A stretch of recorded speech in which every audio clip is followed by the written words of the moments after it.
If there would be a poster boy to represent America at the turn of the millennium, the celebration of celebrity, the rich almost reeking of prosperity, continuing proof that the American dream exists, then Donald Trump's picture might best fill the frame. His name is on buildings, his face is in magazines and newspapers. Both are on the covers of 3 previous books, all bestsellers, and now he's coming out with a 4th. But this time, he's not talking only about his prowess to make millions of dollars. Now, he is also talking about his hope to win millions of voters. That's right. New York City developer Donald Trump says he wants to be President of the United States. Donald Trump had lots to celebrate on New Year's Eve. The booming economy has filled his Atlantic City casinos with big spenders, his New York City buildings with wealthy buyers, and his mind and heart with the ultimate dream. I am absolutely serious about conceivably running for the office of president, and if I run and if I won, I think I'd be a really good president. Prepared to take that roll out of your pocket, take the rubber band off, and start counting out real money? Well, as I've said, I'd be prepared to spend $100 million on the race if necessary. Spending that money would be as easy as pounding a nail. He is worth an estimated $1.5 billion. They go with the mirror and then the splash. He inherited a small fortune from his father, himself a builder. How do you like the way it came out, the curtain? Great. But the son has taken developing and his assets to heights taller and more dazzling than any skyscraper. Good detail. For Trump, the best things in life are not free. Tough life. What's the sticker price on this thing? Well, it's about $350, I guess. And look at this. It's just his weekend home in Palm Beach, Mar-a-Lago, all 118 rooms of the place. His newest golf club is just down the road. Round figures, what did it cost you to build it? $35 million. Well, it's not much if you say it quickly. Nothing green goes unmentioned. $3 million, this area right here. This will be one of the great courses of the world. But his life wasn't so great a few years ago when he was $900 million in personal debt and teetering on the brink of oblivion. And now my company's much bigger, much stronger, much more powerful than it ever was before. Because at certain times when it seemed that there was just no hope, those are the times that turned out to be the best for me, because I don't give up. Come on, let's go. Where Trump was on the go to last month was California for 2 days. Very nice group. He's beginning his so-called presidential exploratory trip. Traveling as a president on Air Force One could be a downgrade. He has masterpieces in the back and a master bedroom up front. We tagged along to see if he was serious or just showing off. Day 1 had 3 events. First, a press conference with very little press. Well, I'm here for a number of reasons. Tomorrow, as you know, there's a big speech at the arena, and I guess we have about 20,000 people for that. And then tonight we're doing Jay Leno. Trump seemed not to mind sharing the spotlight with his girlfriend at the time, a European model named Melania Knauss. Next on the campaign trail, the pre-taping of that Leno show. And our guest tonight, the next president of the United States, Donald Trump, once caught a sexually transmitted disease from himself. He'll tease me, there's no question about it. He historically has. He always will. They say a job like president requires a big ego. Now, do you think... You think you can handle it? I'm not sure my ego is big enough. That's one of the things which I can... Really? Can I write that down? You can write it.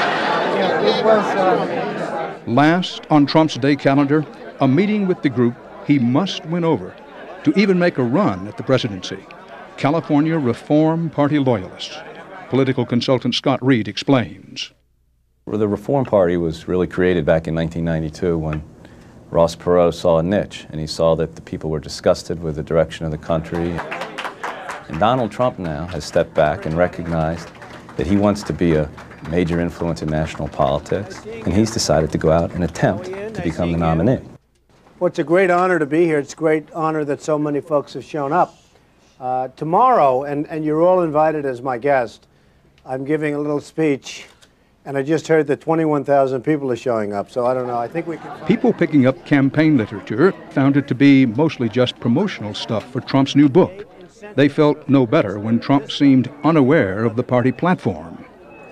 Well, nobody knows what the Reform Party platform is, to be totally honest with you, because to be honest And with you, he then ignored the Reform Party position not to attack fellow candidates like Pat Buchanan and his new ally, Lenora Falani. So you have an ultra-right and a communist together. This is the partnership. You can have that partnership. We don't want it. Opening night of Trump on the Stump got mixed reviews. I was disappointed because I felt that I thought he was very attacking of other members of the party, which I thought was very disrespectful. I think he came, I think you heard what he had to say, and we're excited. I think he's a con man and ought to go back to New York. Why? Because he's coming out here just trying to destroy our party. That's the way I look at it. The way Trump looks at it, he's at least better than everyone else in the race, beginning with John McCain. A little bit. I mean, he was captured. And he flew Let combat me ask you a missions with question. Does distinction. being captured make you a hero? I don't know. I'm not sure. George W. Bush. Well, so far I've been very, very saddened by the fact that he certainly doesn't seem like Albert Einstein. Do you think he'd been governor if his father had not been president? No. Well, Bill Bradley. A man who I just don't have tremendously high regard for, and I think he'd be a terrible president. The late Sam Rayburn of Texas was quoted once as saying of the people Lyndon Johnson picked around him, "I'd feel better if they'd at least run for sheriff one time in their life." You understand the spirit and the essence of that. Sure, I do, but I know the politicians, and I know how, hey, look, I know politicians. I know politicians perhaps better than you know politicians, and you interview them all the time. I deal with them all the time, at almost every level. Well, certainly you've given them more money than I have. I've given them a lot of money, and they come to my office, and they ask for a lot of money, and within the system, I give it. And, I mean, I know these folks well, and some are dumber than a rock. And I know who they are. I know the smart ones. I know the not-so-smart ones. And I know that I can do a very good job. The only job Trump is doing, according to marketing expert Jack Trout, is a snow job. It's one of the great media scams, I think, of all time, from his point of view. I don't think Donald accepts any bad press. I think just as long as you spell his name right, I think he's pleased. Then why is he doing it? Well, I think in his own mind, beyond feeding his ego, I think he sees it as a help to his business, because there's also Trump the brand, as well as Trump the ego, and he has his name on everything. Trump the brand and Trump the ego. Both at play. Part of what Donald Trump is about is selling the name. And how better to sell the name than to run for president? Am I wrong about that? I can understand it, Dan, and I'm not holding you. I haven't changed my opinion of you at all by you saying that. But the fact is that I'm very serious about it. I'm looking at it very seriously, and I wouldn't be surprised if I said yes. Let's talk about your values. What are your values? Well, I think I'm a great father. I have fantastic children, 4 great children, and I believe in family, I believe in marriage, I believe in religion. You said you value family? I do value family. In fact, I think the biggest disappointment was that I haven't had the kind of marriage that I had hoped I would. But they have been the kind the gossip press loves. There was Ivana, the divorce. She then ridiculed him with the name The Donald. Then there was Marla. First the headline, the best sex I ever had, and then the marriage. And tonight we had the perfect ceremony that was blessed by God. So. The divorce was 6 years later. As a person, as a man, what's the best thing about him? He's a loyal man. And what's the worst thing about him? I don't have the worst thing. Well, there has to be something. Nobody's perfect. I don't have it. He's done a good job. Wow. Donald, I think you would agree, this is not your average thinking about running for president picture. I would say this is a little bit different. I agree with that. This is a little bit different. And different, too, was the main event on his second day of campaigning in California. Amazing man, Donald Trump! Remember those 21,000 people Trump said were waiting for him? It turns out they were there for motivational speaker Tony Robbins. Trump was the paid entertainment. He says his fee was $100,000. His message appeared less high-minded than mean-spirited. Get even. When somebody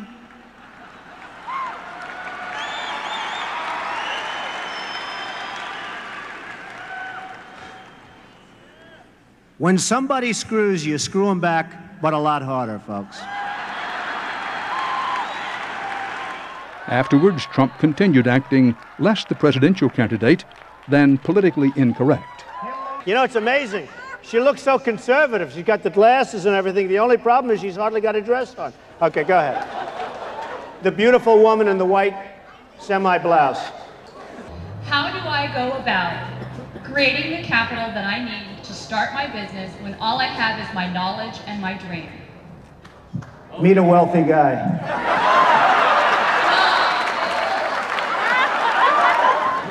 How you doing, fellas? How you doing, fellas? It should not be surprising that Trump has some popularity with the kind of people building his newest skyscraper, blue-collar working men. They enjoy the Donald, acting like the Don. How you doing, everybody? Hey, fellas! But these are among the few attaboys he's getting. Recent CBS News polls find that Trump has the highest unfavorable vote the poll has ever recorded.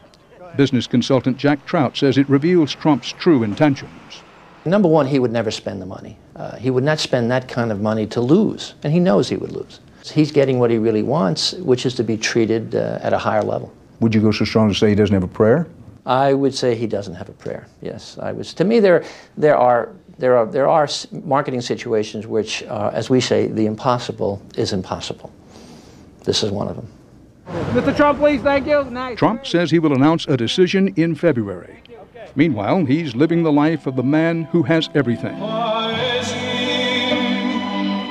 He may no longer be dancing with Melania. They broke up just a few days ago, but his flirtation with the public and the presidency is far from over.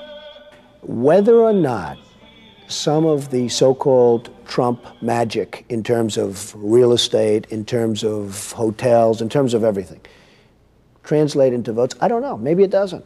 Maybe people will pay me $10 million to live in a building that I built, but they won't pay me 2 cents to press a lever saying Trump for president. That's possible.